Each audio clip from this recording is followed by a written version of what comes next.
We are taxpayers, and we are here, we always come here to send a message to you, and you need to listen to the people.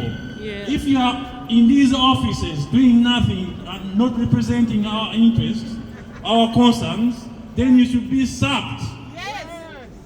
The ambassador to Uganda in this building, which is a crime scene on what is happening in Uganda, should be sacked, because we have been coming here on many occasions.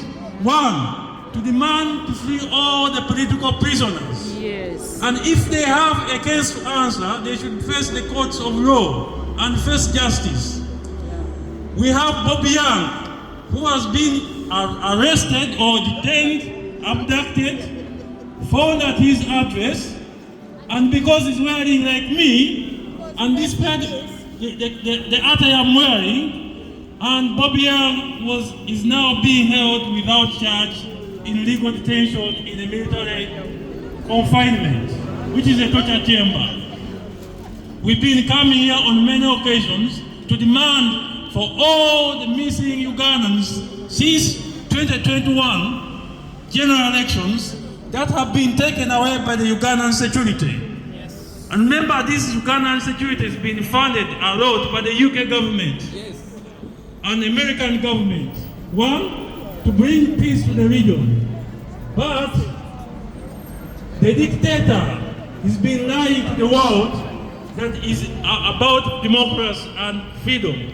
Now he's deploying troops to Congo illegally, without even the authority of the Ugandan people, to go and support the M23 that have illegally occupied some part of DRC Congo. We have witnessed the people in Congo having peaceful protests which turned out to be violent. We have witnessed our national flag being banned, which is very disgraceful.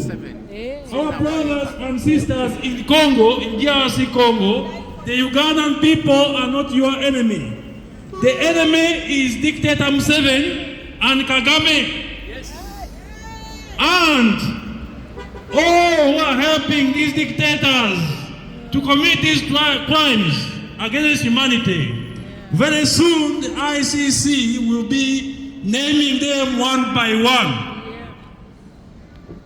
And we are here to remind all the people who are occupying the offices in this building that we have record, we have documentation, and it's just a matter of time. Museveni will go whether you like it or not. Yes. Our generation is not going to allow a dictator, a military dictator,